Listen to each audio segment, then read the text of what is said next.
Hi everyone and welcome back to Fred Talks, a podcast where we talk all about the fashion industry and why it might be more important than you'd think, but less glamorous than it seems. In this episode, we will be talking about the fall fashion trends, although it might seem a bit late to talk about them in the middle of a season, but we will not be talking about the predictions that we have and that we saw or heard, but we will be talking about the lack of them and how come that this season the new big trends are burgundy, Adidas samba, or burgundy color in general, and brown. Because brown, Fubs Paul, groundbreaking, really. Before I start, I also want to apologize I want to apologize for the lighting, because I'm back in England, and it's really grey today. And I also want to apologize for if you hear any background noises, because I'm at my boyfriend's house and my boyfriend's neighbors decided to do some sort of reconstructions. I really think I just attract reconstructions wherever I go, because I swear to God, wherever I am, there's a reconstruction going on. I don't know why. Yes, exactly, that's what I'm talking about, the drilling, but I'm not entirely sure if the mic can pick it up, but if so, I am really sorry. Anyway, back to the episode. You might have noticed that this season, when it comes to fashion, is really not bland, not boring, but very simple. And it feels very strange considering that we had a new microtrend coming up to us quite literally every week for the past couple of years, I want to say 3-4 years. And one has to ask why. The first reason why that would probably come to your mind is that we have simply just run out. Because fashion has been so quick in the past couple of years that really at some point you just have to run out of creativity, or you have to run out of the ideas. Now, to answer the question, I think it's a good idea to start in the history and to look at not the whole history of fashion, but rather the history of fashion trends. Where did they come from? How quick they used to be? How quick they are now? Why? And then maybe we will better understand the situation we are at right now.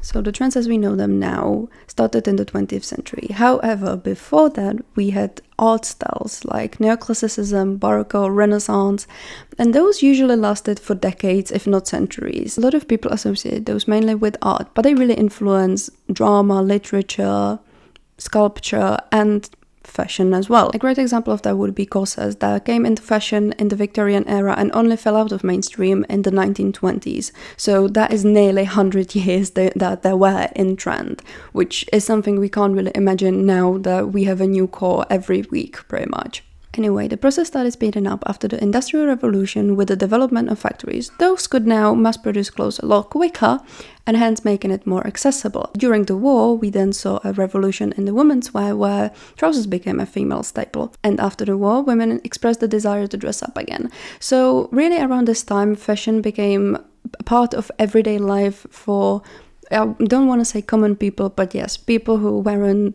rich and weren't the royalty. Now this is where the trends as we know them developed and usually lasted for a decade, as we know the 60s, 70s, 80s. And the speed of style changes lasted up till this current decade, 2020s, when COVID happened.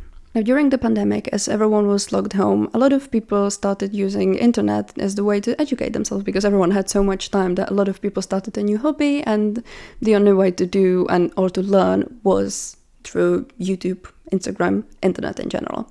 However, because of that, a lot of people also decided to educate other people as well using the internet, which led to increased visibility of fashion experts. Obviously, not everyone was an actual professional or an actual knowledgeable person, but I would say that at the very beginning, we did indeed see more educated people educating others on what they already know or what they're experts in, and the sort of trend, or I don't want to say trend, but the sort of notion of everyone being expert in something came a bit later. But in the beginning, we saw fashion professionals from different sort of professions introducing us to the fashion history or to the how garments are made, for example, or showing us different styling tips. And those particularly often included different styles that we would not normally see in the common fashion media, as in like magazines, for example.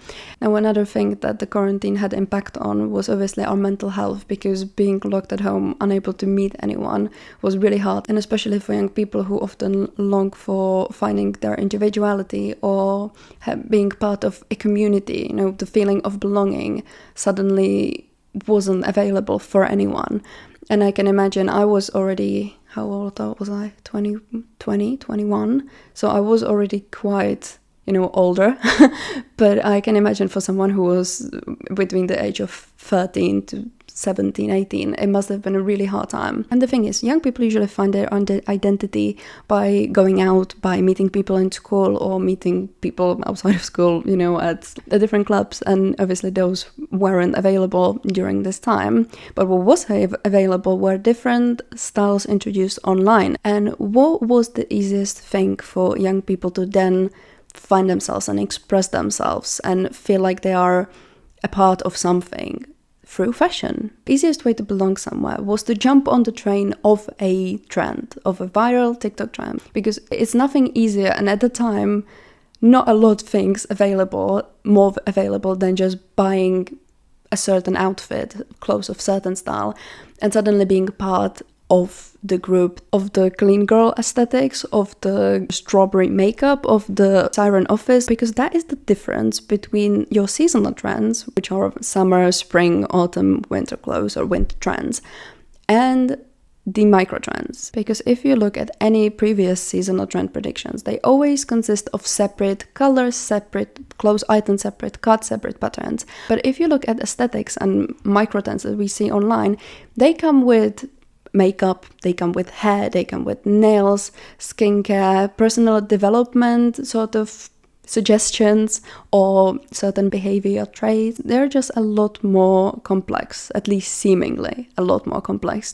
compared to seasonal trends. Because even though they are called microtrends, they are a lot more similar to less profound subcultures. They really hit the sweet spot between the deep and the, as I said, more complex subcultures, which for example, if you don't know what subculture is, as in when it comes to fashion subcultures, so for example, punk, they go a lot further beyond just the clothes. They are about music, about films, about political opinions. They're really about your personality and come with suggestions for fashion and for, music taste and all that. And microtrends sort of try to offer you that, but they are nowhere near as deep because they can't even be as developed when they changed every week, right? If we talk about the Office Siren, for example, that takes inspiration from Giselle Bundchen's character on Devil Wears Prada. I couldn't remember now for a second.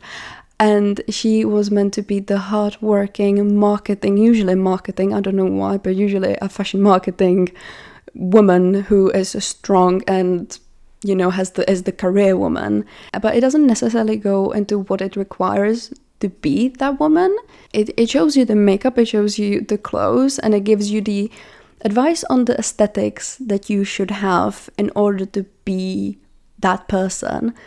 And it gives you some sort of personality traits that you should have as that person, but it doesn't really tell you how to get that. And another things when it comes to subcultures compared to microtrends are that subcultures were a lot more like a long-term lifestyle, while subcultures are rather shallow, I'd say. Are like you can't, Office Siren is not something that you are in your everyday life. It's something that you can be for work, for example. For example, Office Siren is very much about work, but it's not something you will really be when you come back home, right? Or over the weekend. But as I said, they hit the sweet spot between being below the shallow just fashion trend, but they are as easy to obtain as just order a pair of shoes. So really a lot of people kind of jumped on that train thinking that if they will follow the microtrends, they will find themselves and they will belong somewhere. Now again, this started during COVID, and as I now have already briefly spoke about the history of trends and how they developed, we can say that microtrends are just a natural result of the technological development impacted by the historical events, because obviously development of the internet, event, COVID. However, just like with any other inventions that we had in the past, there are a lot of downsides to it, like psychological, economic. Obviously, microtrends are terrible for the environment. We all know it. They're not sustainable, and it's really been fashion's issue for many years now, but it got a lot worse after and during COVID in the past couple of years. So that is one problem that we have with microtrends. Another one is economical, because who has the money to buy a new trend, new hardcore every week, even every month. Not me. And another one is psychological, because a lot of people came to a point of where after a couple of years of following these microtrends, they found out that actually they don't have anything to wear, because a lot of the things that they bought in this fever of being influenced by cottage girl, for example, they don't really like anymore, and because the cores are so different, you can't really combine them. And this is something that a lot of people have been now struggling with, because as much as they were using microtrends as the way to find their identity and thought that they did find their identity, now that those people are a lot older, because as I said, COVID was 4 years ago. Obviously, if you were 16 when COVID hit, you are 20 now, and there's quite a big difference between your mentality when you were 16 and when you're 20. So this is another thing, and this is what leads us to the question of, have we burnt out, or are we consciously slowing down because microtrends are just not sustainable? And the answer to the question is not necessarily clear, because the change from having a new microtrend every week, every 2 weeks, to suddenly not having any new trend when it comes to a new season, which is a big opportunity for a new trend to arrive or to appear, it feels a bit too sudden. Yes, there were speculations that the fashion will slow down when during the summer the frequency of new core has decreased quite significantly. But no one predicted that there will be no new trends right the next season. Everyone expected it to be rather a comeback to trend cycle, as in like seasonal trends coming, than a static cycle that we had up till now for the past couple of years, when rather than trends we were looking at aesthetics, as I already explained. So this feels a bit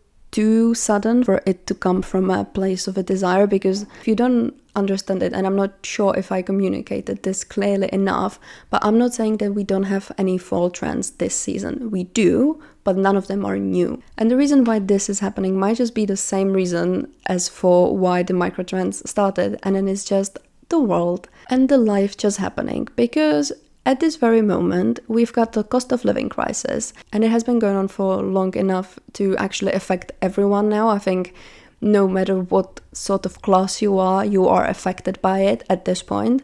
And so no one really has time, or no time, no one has the money to be spending on a new trend every week, because you need to buy food. Another thing is that what is happening in the world is so terrible, with all the wars, with all the political changes. No one really has the mental capacity to be stressing over being trendy or being cool.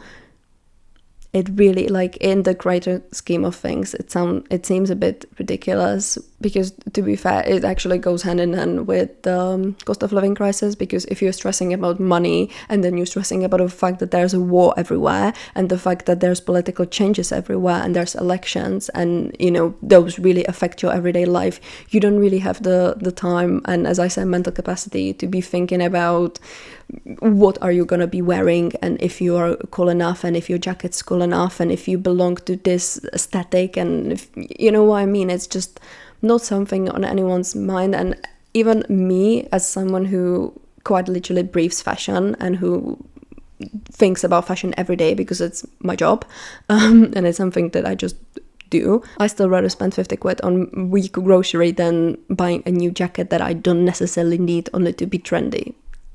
The industry itself also seems to be agreeing with this idea, or with this opinion, because we just had Fashion Month. Well, not just, we had it last month, but we had a Fashion Month.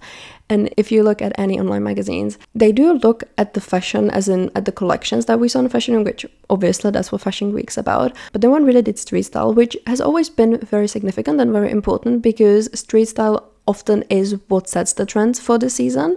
And this year, or this season, we haven't really seen any street style photos, any street style analysis. And even if you look at trend analysis from the actual fashion shows, because that's where trends are coming from as well, from the collections that we saw that season, a lot of journalists or fashion critics pointed out rather things that we already know, like tweed, for example. Tweed was a big material. I was gonna say thing, but it's a material. So tweed was a very popular material this season.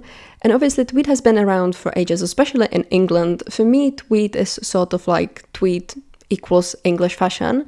Same thing with mashup between the village and the city, which again is just something that we've already seen, or we've always seen. It's something that a lot of people just naturally does. To me, I don't really see that being a fashion statement really, but again, it felt like even the professional analysis really felt like pointing out things that we already have and already known, and the focus was rather on the always changing fashion directors, because you have probably noticed that so many creative directors have changed in so many houses, and it's not something that has always been happening. Usually a fashion creative director would just last for years, if not decades, at one brand.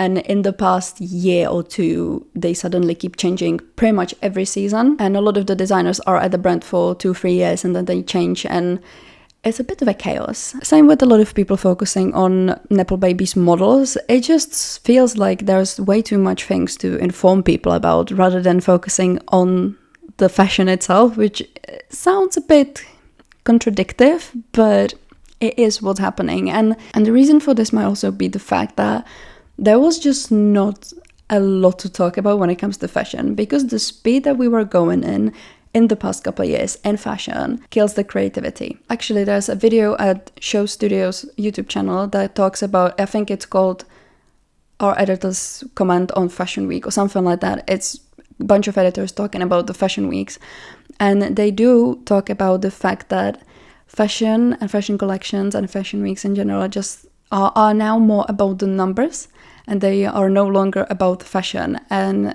they wish that we give fashion the time and the patience again to become more valuable, I guess. Because, as I said, if you create... I'm sorry that my voice is just dying, but it is what it is. We are near the end, don't worry. But yeah, so fashion as it is now, because it's so fast, you don't really have time. If you try to come up with a new trend every time a trend changes, you don't have the time to be creative. You don't have the time to make the clothes in a good quality enough for it to be worth mentioning. So I think this is also the reason why not a lot of journalists or not a lot of media really spoke about fashion as much as they should, or as much as you would have expected during Fashion Month, and they rather talked about everything that happens around it, because there's not a lot to talk about, because we have done so much of fashion recently that it's just sort of the same, you know, the inspiration just has to stop at some point. You have to burn out in a sense. And so knowing all of this that we have spoke about today, to answer the question, what happened to seasonal trends and have we finally managed to run out of trends? The answer is no, we haven't run out of trends. We ran out of the money, we ran out of the inspiration, and we ran out of the care. Because at this point, no one has either of those to put towards the fashion industry. However, just like with Microtrends, this might just be how the world is at the very moment. And what seems like it might be the end of fashion evolution can actually be the start of fashion revolution.